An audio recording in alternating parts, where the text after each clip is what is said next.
Good afternoon. It's 2:30 on Thursday the 23rd of May, and I'm making quite good progress, having left Herne this morning and walking in a westerly direction along the south bank of the River Thames. It's another glorious day. Up to now I haven't found anybody to talk to. They all seem to be a slightly different type of person that I'm sort of walking past, and not many very sociable people on this route, I notice, and I've got no idea why. But nevertheless, it's still a nice day. I was up early this morning and sent the yesterday's film off up to YouTube. Drove over here from Margate and parked up on the railway station, and my intention is to walk from here and to Sittingbourne, which is going to be about another maybe couple of hours, and I'm just taking it very steady. My ankle is fine, I'm walking well. I've been putting the cream on. I slept with it kind of elevated again last night, and it is improving, there's no doubt. Still just a tiny little tenderness, and I wouldn't say that it's 100%, but I'd rather be doing this than sitting around in this heat in the camper van where it's absolutely red hot. I'm wasting my time keeping butter and milk and stuff, because my fridge is really just for beer. It's not really a fridge actually, it's just a bit of a gimmick really, to be honest with you. It's about as much use as a Well, I could think of many things to say, but all the wrong ones spring to mind. But no, I'm doing fine. I had a lovely day yesterday, and it was great, and I sort of got myself on the move. I'm looking forward to the weekend where I've got Tony and Maureen, my Australian friends. I've just had 1 or 2 messages on my iPhone from Tony, and we're going to arrange to meet up on Sunday. Not quite sure yet, but we'll be having a telephone conversation to sort that out. And I'm making good progress. I'm edging nearer and nearer London with every step, and my destination on this South Bank is Gravesend, which, according to my friend last night, he reckoned that it would be around about 40 miles, which sounds about right, and then I can catch the ferry across into Essex, and then I'm north of the Thames, and I'm really looking forward to that feeling, especially when I've got to come back and I don't have to negotiate the M25 anymore. I hope it's the last time I've seen the M25 for a long time. But there's not a great deal to show you today, other than more or less what you saw yesterday, but it's just all more or less the same scenery, and the River Thames is nice colour and everything, but there's nothing really to see. It's very still. It's like a mill pond today. There is just a slight breeze today, which is why I'm sheltering in this, I don't know what to call it, it's like a grandstand kind of thing, so that I'm out of the wind, because there is quite a strong wind, which is fortunately behind me, but it's very difficult to talk in this wind. You need to be out of the wind to do anything. So, as my good friend Ralph would say, here we go.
Well, here I am at West Beach, Whitstable, and I'm here again with these beach huts, which I've more or less been walking past since I left Poole, and especially in Kent and Sussex, there's a hell of a lot. You know, they're very popular, aren't they, in this part of the world?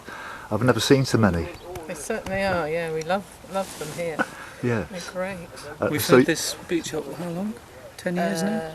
No, 2010. Oh, 9 years. Oh, 9 yeah, years, 9 yeah. years. Yeah. Sorry, I didn't ask your name. Steph. Colin. And Colin. And so you were saying that you've been here. You're from Whitstable, and you've lived here all your life. Yeah, I've lived here since I was 10. Yes, that's so, right. yeah, quite a long time. Yeah. Have you seen many changes in the place over those years? Yeah, It's enormous it's really changed. Yes. The last, I suppose, 20 years, people from London discovered Whitstable. Yes. And there's lots of people made second homes here. Yes. But it's sort of changed the town. A lot of it for the better, I think. Yes. You know, because it's got nice shops, nice restaurants. Yes. Still nice people.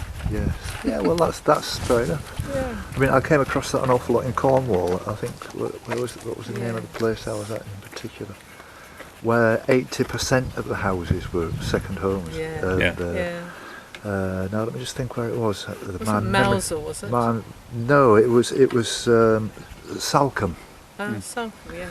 And I went into the co-op to do some shopping, and the shelves were virtually empty. And I said to the manageress, "Are you closing down?" And she said, "No, this is our winter stock." You know, and she said, "There's only 20% of the community left, and it's completely decimated the whole place. And there's only two pubs open right through the winter." We went for a holiday to Mousel.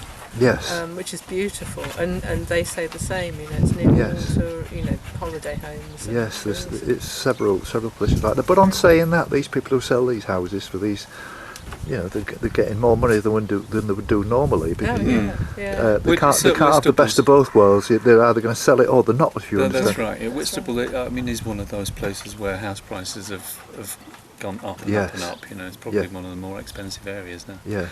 But it's still a very vibrant town with a local feel. Yes. You know, it's not as if it's desolate in the winter. It's no.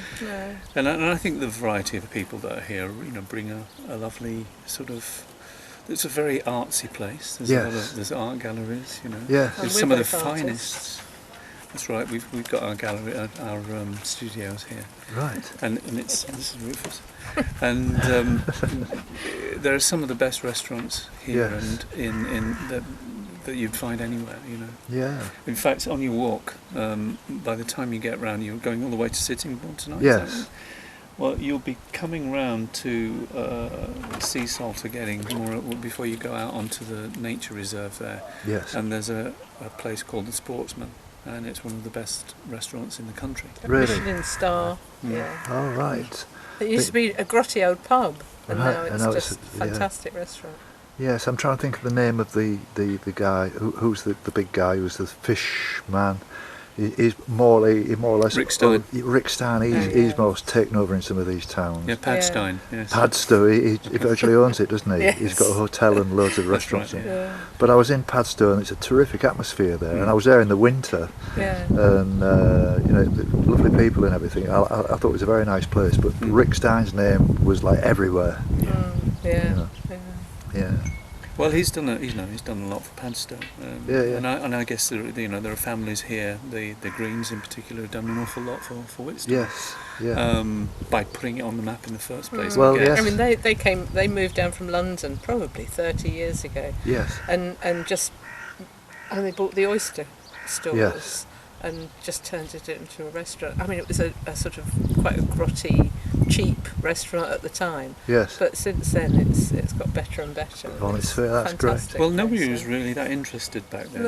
It was a working town with a harbour by the sea, and now it's a place where people come because it's a nice resort, you know. Because it's attractive. It it's is as simple as that. Yeah, it's wonderful. Well, look, it's been absolutely wonderful meeting you and talking to you. I think what you're doing is just fantastic. Well, thank you very much indeed. You're looking very fit on it as well. Yeah. Well, thank you. I've lost a lot of weight. I'm wearing size 30 jeans the first time since I was 14, I think. Yeah. And I'm eating like a horse, but you just walk it off. Yeah. You know, I'm eating, say, 2,000 calories a day, but I'm burning off 4,000 calories a day. So I can eat what I like when I like. Yes. And I've got a beer fridge in the van, so that's handy. Nice. Yeah, well, don't carry on eating like this when you finish your walk. Oh no. No, my wife won't allow that. So. Very nice to meet you. It's been a pleasure. Thank you very much. Right, Thank you. Take care.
finally gave in.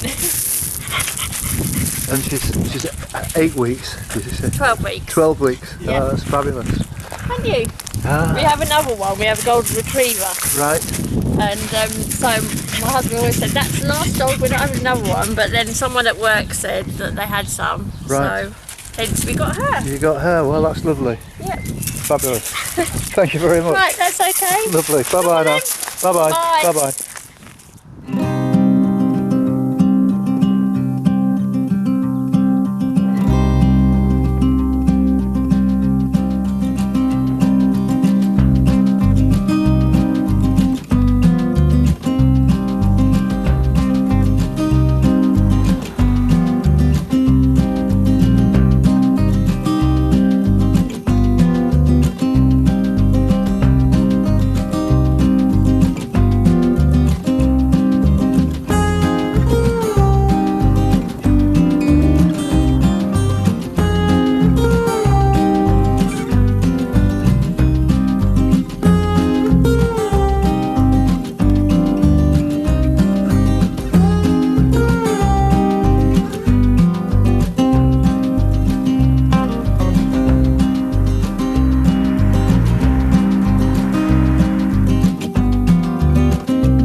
7:26 Faversham to Margate train, I had to stop at the pub, which you saw me at last, who hailed me a taxi, because I was walking on a shingle beach again, just for a very short distance, which I had to do, and because there was no footpath, and it's kind of done for my ankle good and proper this time, or it feels like that.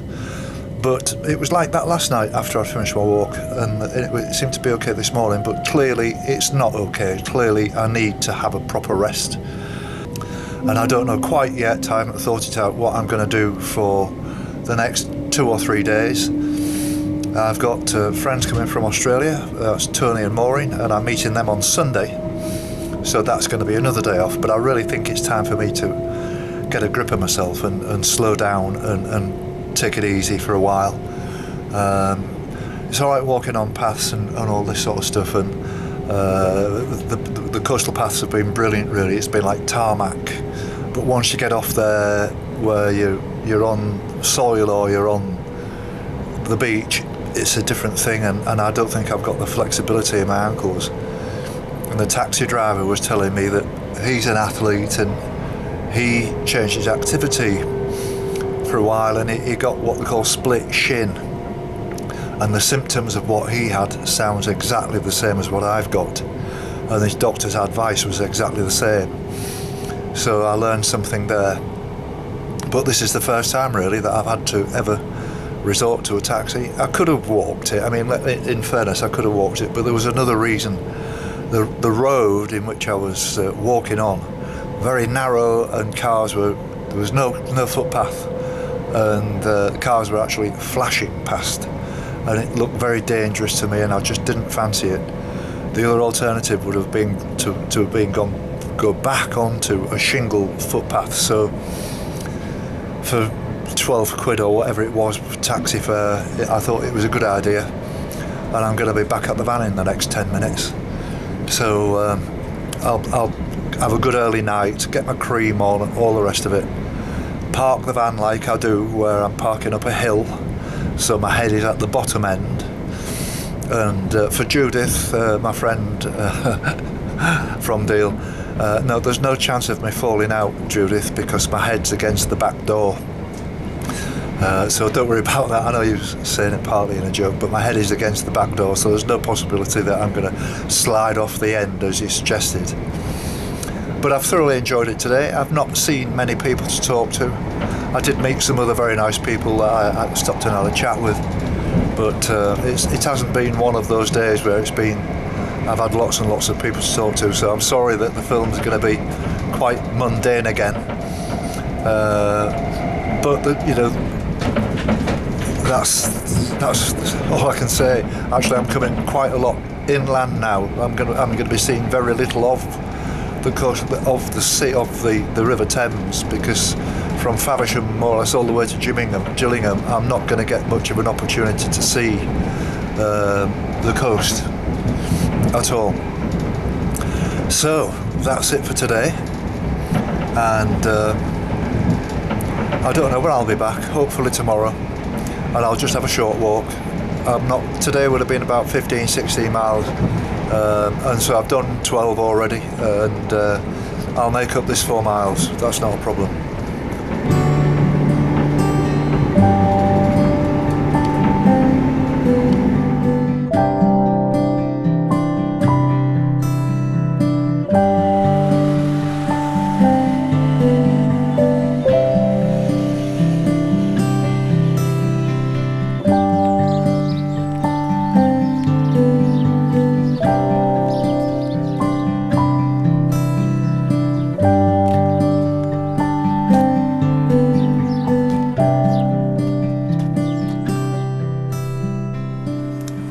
Good morning. It's around about 11:30 on Saturday the 25th of May, and I'm in Gravesend now. I drove over, having stayed last night in Faversham, which is a very nice place. I had a bit of a look at it. It was great. I didn't do too much walking because I want to give my ankle as much rest as possible, and that is one of the reasons why I've made all the plans that I've made. So this really is for the benefit of the people who are watching on YouTube, because I did put in detail what I'm doing over the weekend on Facebook, and I got some great responses from people, and thank you very much indeed. So I caught the ferry earlier on from here, from Gravesend Pier, across the river to Tilbury. And